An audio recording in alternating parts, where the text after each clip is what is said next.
we are going to do the review of the fastest Indian, the Bajaj Pulsar 220. Guys, it's been 13 years. जून 2009 में ये bike first time launch हुई थी और तब से लेके अभी तक इट्स बीन 13 इयर्स। और मैं आपको बता दूं कि जब ये बाइक लॉन्च हुई थी उस टाइम पे जो इसका प्राइसिंग था that was 70,000 ex showroom price, और आज की डेट में it's been double the price हो गया है। मतलब अब हमने जब ये बाइक ली थी in the month of November, जो हमको कॉस्ट पड़ी थी इसकी, वो पड़ी थी 1,62,000 ऑन रोड प्राइस। तो चलिए बात करते हैं इस बाइक की स्पेसिफिकेशंस के बारे में, इंजन परफॉर्मेंस के बारे में, और जो भी इसके रिव्यूज रहे हैं। और ये जो बाइक रही है guys Pulsar 220, this was my fourth 220। इससे पहले मैंने 3 220 पल्सर और ली हुई हैं। अभी भी हमारे पास एक BS4 पल्सर 220 पड़ा हुआ है, और ये वाला जो पल्सर है this is the BS6 variant Pulsar 220। Start करते हैं बाइक के हेडलैम्प से। यहाँ पे आपको 4 स्मॉल प्लस जो मेजर हाई बीम और लो बीम वाली लाइट्स रहती हैं ये आपको मिल जाएंगी। 50 वॉट्स की लाइट रहती है गाइस, और जो ऊपर वाली साइड पे है हैलोजन हेडलैम्प्स हैं, बट जो प्रोजेक्टर आपको मिलेंगे वो आपको सिर्फ और सिर्फ नीचे वाली में लो लाइट में मिलेगा। हाई बीम में आपको प्रोजेक्टर नहीं मिलता है। तो बाइक की अगर हम सीटिंग पोजीशन की बात करें गाइस, तो जो फ्रंट वाले फुट रेस्ट है वो थोड़े से बैकवर्ड है यहाँ पे। जनरली अगर आप बुलेट वगैरह चलाते हैं, रॉयल एनफील्ड चलाते हैं, तो वो ज्यादा कंफर्टेबल इसीलिए रहता है लॉन्ग टूरिंग बाइक के लिए, क्योंकि उसका जो फुट रेस्ट रहता है वो होता है यहाँ पे। बट ये आपको थोड़ा सा आपको आगे की तरफ लीन होना पड़ता है, बट इट गिव्स, क्योंकि पल्सर 220 जो है गाइस वो फुल्ली टूरिंग बाइक नहीं है, ये एक स्पोर्ट्स बाइक है। तो जब आप इस पोजीशन में बैठते हैं तो ये जो आपका एंगल है ये थोड़ा सा आपको स्पोर्टी लुक भी दे देता है, बट बिल्कुल भी अनकंफर्टेबल नहीं है। आप आराम से 200 से 300 किलोमीटर राइड कर सकते हैं विद पिलन। आप इसकी जो सीट्स देखिए, आप फुल्ली काफी ज्यादा कशन्ड है, काफी ज्यादा सॉफ्ट सीट्स हैं, और पिलियन जो है वो भी आराम से बैठ सकता है। और इसमें एक चीज है कि अगर आप लॉन्ग राइड कर रहे हैं और इस पोजीशन में अगर आप बैठ रहे हैं तो पिलियन जो होगा वो भी अपने आराम से इस हिसाब से बैठ सकता है बाइक पे, अनटिल एंड अनलेस विक्रम वेताल वाला हिसाब ना हो, जो कि ऐसे करके कपल्स वगैरह बैठते हैं यूजली। वो अगर होगा तब दर्द हो जाएगी, और जो राइडर रहता है उसको ज्यादा पेन होगा। जो सस्पेंशन है वो काफी ज्यादा, मैं बोलूंगा कि बहुत ही ज्यादा कंफर्टेबल सस्पेंशन है इसका। आप देखिए छोटे मोटे खड्डे जो हैं, अगर आप 100 to 120 किलोमीटर पर आवर की स्पीड पे भी मैं छोटे मोटे खड्डों में चलाता हूँ तो बाइक जो है वो बिल्कुल स्टेबल रहती है,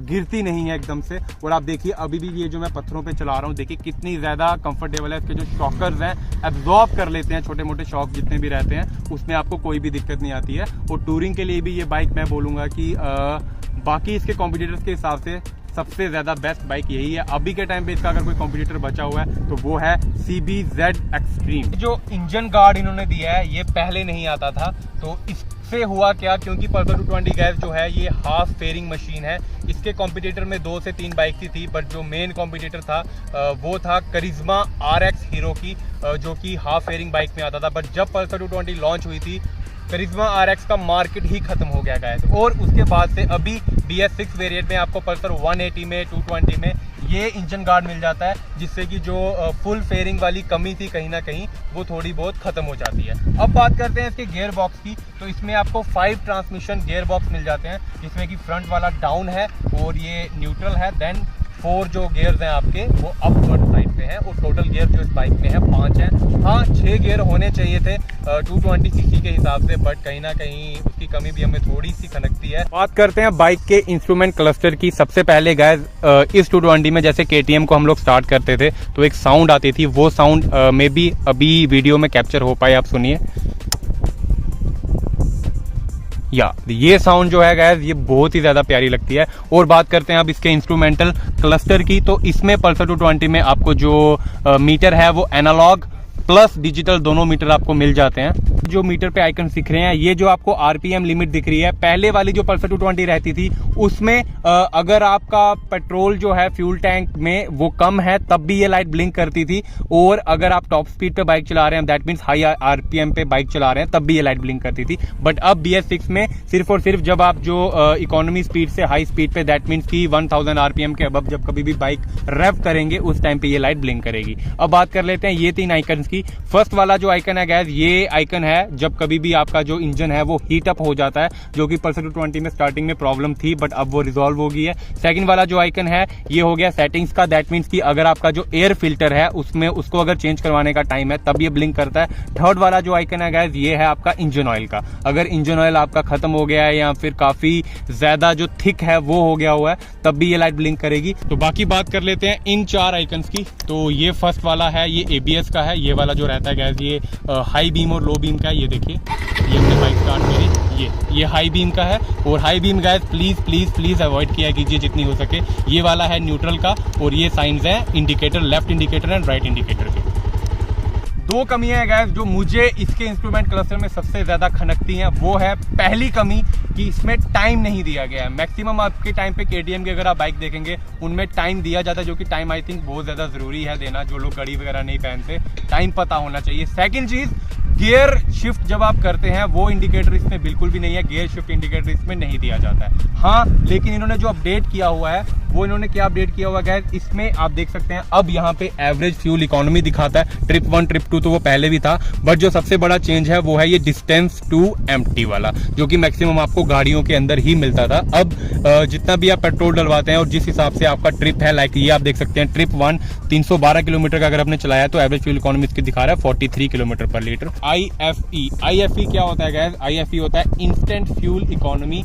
अभी ये 0 पे है तो ये कुछ नहीं दिखाएगा, लेकिन अगर आप 1 किलोमीटर पर आवर की स्पीड पे भी चलाएंगे तो उसके हिसाब से जितना आपकी बाइक में पेट्रोल है उसके हिसाब से ये आपको इंस्टेंट फ्यूल इकोनॉमी दिखाता है। दैट मीन्स अगर आप 1 किलोमीटर बाइक राइड करते हैं तब भी आपको दिखाएगा, अगर आप 100 किलोमीटर पर आवर की स्पीड पे बाइक चलाते हैं तब भी आपको दिखाता है। ये भी काफी ज्यादा एक अच्छा फीचर है। Instant fuel economy and average fuel economy and जो डिस्टेंस टू एम्प्टी रहता है, ये जो रीडिंग्स रहती हैं गैस, ये इंडिकेट जब भी करती हैं तो ये वेरी करती हैं कि आपने किस हिसाब से ड्राइव करा है और रोड्स की जो कंडीशंस है वो कैसी रहती हैं। प्लस जो इस बाइक का ओडोमीटर है, पहले जो बाइक्स में था वो रीडिंग जो रहती थी कि आपने कितनी राइड करी है वो चेंज हो जाती थी, लेकिन अब ये यहाँ पे सेंसर लगा हुआ है तो वो चेंज करना इतना ज्यादा पॉसिबल नहीं है अनटिल एंड अनलेस आप यहाँ से इस वायर को कट ही कर दें।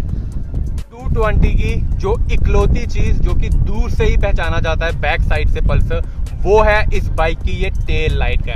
ये पल्सर 150 देख लीजिए, इवन दो अभी जो अपडेटेड वाले पल्सर 125 है, 150 है, 180 है, 220 है, उन सब की हेडलाइट जो है, और ये हेडलाइट भी बहुत ही ज्यादा अच्छी लगती है। But there is a issue कि ये जो हेडलाइट है गाइस, ये यहाँ से समटाइम निकल जाती है। मुझे जो पल्सर 220 में सबसे ज्यादा अट्रैक्टिव लगता है वो है इसका ये एग्जॉस्ट सिस्टम गाइस। पहले जो BS4 वेरिएंट्स में एग्जॉस्ट आता था वो आता था सिल्वर में, but thank you so much to Bajaj कि इन्होंने ये जो एग्जॉस्ट पाइप है ये पूरी की पूरी फुल्ली ब्लैक कर दी हुई है गाइस। इसका जो आवाज है वो हम आपको अभी सुनाएंगे कि आवाज कितनी ज्यादा सुप्रीम है, कितना ज्यादा प्यारी आवाज है गाइस, सुनिए।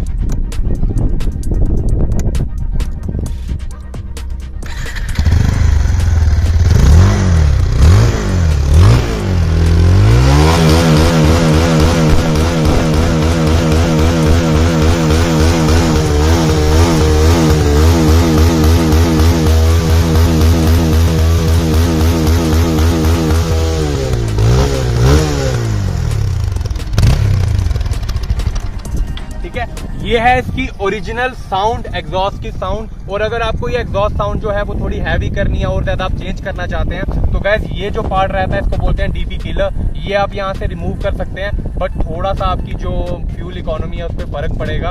उसके अलावा अगर आपको देसी तरीका चाहिए जो कि हम अपनाते थे अपने 220 में, यहाँ पे नीचे वाली साइड पे ड्रिल मार के और एक सुराख करके और उसके अंदर हम लोग रबड़ की एक पाइप लगा देते थे, नट लगा देते थे, सो दैट कि यहाँ से भी थोड़ी सी आवाज निकले और जो एग्जॉस्ट की क्वालिटी रहती है साउंड की वो और ज्यादा इम्प्रूव हो सके। उसके अलावा एक तरीका और है जो कि अब मैं बिल्कुल भी प्रेफर नहीं करता, वो है कि गाइस ये जो पार्ट है यहाँ पे रहता है आपका एयर फिल्टर, ठीक है। एयर फिल्टर से आप इस वाले एयर फिल्टर को बाहर निकाल सकते हैं जो कि एकदम इस शेप में रहता है, येलो कलर का आपने अक्सर देखा होगा।